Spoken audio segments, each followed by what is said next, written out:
Hello friends, welcome to my channel. இன்னைக்கு நம்ம சேனலில் வந்து கயல் சீரியல் பற்றி தான் பார்க்க போகிறோம். இங்கே கம்மிங் எபிசோடில் வந்து பார்த்தீங்கன்னா கயலோட அம்மா வந்து கயலுக்கு வந்து சோறு ஊற்றிட்டு இருக்காங்க. இனி கொஞ்ச நாள் தான் இருக்குது உனக்கு மேரேஜ்க்கு அப்படின்னு சொல்லிட்டு இருக்காங்க. இன்னொரு சைடில் வந்து பார்த்தீங்கன்னா அவங்களோட அண்ணன் வந்துட்டு பார்த்தீங்கன்னா அவங்க பெரியப்பா வீட்டுக்கு போயிட்டு அவங்க சொன்னது அந்த ஃபேமிலியை குளறுபடி ஆக்கணும், அவங்கள வந்து அடிமைப்படுத்தணும் அப்படின்னு சொன்னது அவங்க ஒய்ஃப் கிட்ட சொல்லிட்டு அவர் ஃபீல் பண்ணி அவர் ஒரு சீக்ரெட் மெயின்டைன் பண்ணிட்டு இருக்காரு. கயலும் ஒரு சீக்ரெட் மெயின்டைன் பண்ணிட்டு இருக்காங்க. என்னன்னு பார்த்தீங்கன்னா எழிலோட அம்மா இவங்களை வந்து கல்யாணம் பண்ணிக்க கூடாது அப்படின்னு சொன்னது வந்து அவங்க சீக்ரெட்டா மெயின்டைன் பண்ணிட்டு இருக்காங்க. இதுதான் வந்து கம்மிங் எபிசோட்ல வந்து காமிக்க போறாங்க. இப்பதான் நீங்க வந்து நம்ம சேனலை ஃபர்ஸ்ட் டைம் பாக்குறீங்க அப்படின்னா மறக்காம நம்ம சேனலை வந்து சப்ஸ்கிரைப் பண்ணிடுங்க. வாங்க நம்ம சேனலுக்குள்ளே போகலாம். இப்போ வந்து பார்த்தீங்கன்னா எழில் வந்து ரொம்ப சந்தோஷமான தருணத்தில் வந்துட்டு இருக்காரு. ஆனால் அவருக்கு என்ன நடக்குது அப்படிங்கிறதே தெரியாது. ஆனால் கயல் வந்து ரொம்பவே சோகமான நிலையில் இருக்காங்க. அவங்க மட்டும் இல்லாமல் மூர்த்தியும் வந்துட்டு ரொம்ப கொடுமையான ஒரு வலியை தாங்கிட்டு இருக்காரு. இப்போ என்னன்னா கயல் வந்துட்டு அவங்க அம்மா சொன்ன மாதிரி எப்படியாவது இந்த கல்யாணத்தை வந்து நிறுத்திடணும் அப்படிங்கிற மாதிரி அவங்க வந்து மனசில் புழுங்கிட்டு இருக்காங்க ஒரு நாளும்.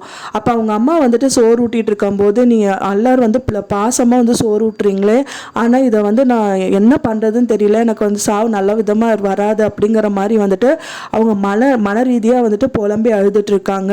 இன்னொரு விதத்தில் வந்து பார்த்தீங்க அப்படின்னா மூர்த்தியும் வந்து அவங்க ஒய்ஃப் கிட்ட சொல்லிட்டு இதை வந்து யார்கிட்ட தயவு செஞ்சு சொல்லிடாத, எங்கள் பெரியப்பா வீட்டில் இந்த மாதிரி சம்பவம் நடந்தது, எல்லாருமே வந்து கயலுக்கு கல்யாணம் பண்ணணும் அப்படின்னா எல்லாருமே நம்ம ஃபேமிலியே அவங்க காலில் வந்து விழுந்து கிடக்கணும் அப்படிங்கிற மாதிரி சொல்கிறாங்க.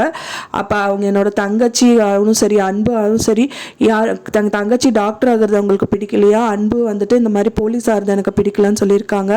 எல்லாருமே வந்துட்டு அவங்க வீட்டில் வந்து பாத்திரம் விளக்கணும், அவங்களுக்கு அடிமையாக இருக்கணுங்கிற மாதிரி சொல்லியிருக்காங்க அப்படின்னு சொல்லிட்டு அவங்க ஒய்ஃப் கிட்ட ஷேர் பண்ணிட்டு இருக்காரு. தயவு செஞ்சு ஃபேமிலியில் யாருக்குமே இந்த சீக்கிரட்டை சொல்லிடாத அப்படின்னு சொல்லிட்டு அவங்க ஒய்ஃப் கிட்ட இருந்து ப்ராமிஸும் வாங்கியிருக்காரு. கயலோட ரகசியத்தை வந்து கண்டிப்பாக எழில் வந்து தெரிஞ்சுப்பாரு. எழில்னால மட்டும்தான் கயலை இந்த விஷயத்துல இருந்து மீண்டும் எடுக்க முடியும். அண்ட் தென் வந்து மூர்த்தியோட சீக்ரெட்டை வந்து எப்படியாவது வந்து அவங்க ஒய்ஃப் மூலியமாக தான் கயலுக்கு தெரிய வரணும். அப்படி தெரிய வந்துருச்சு அப்படின்னா எனக்கு கல்யாணமே வேண்டாம் அப்படின்னு சொல்லிட்டு அவங்க அப்பவே அவங்க ஃபேமிலியோட எல்லாரையும் கூட்டிகிட்டு போய் அவங்க தலை முழுகிட்டு வந்துடலாம் அப்படின்னு சொல்லிட்டு கூட அவங்க பிளான் பண்ணுவாங்க.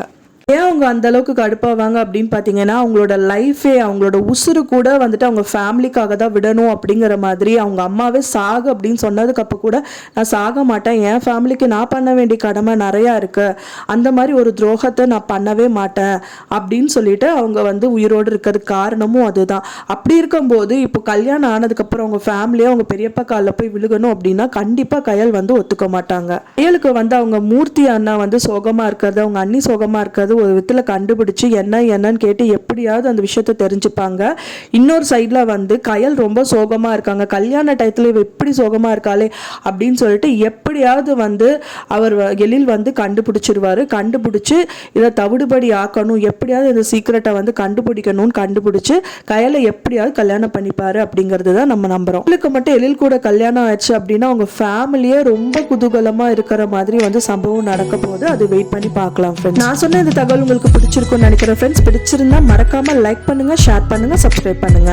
மேலும் இன்னொரு வீடியோவில் உங்களை நான் நெக்ஸ்ட் மீட் பண்றேன். தேங்க்ஸ் ஃபார் வாட்சிங் மை வீடியோ.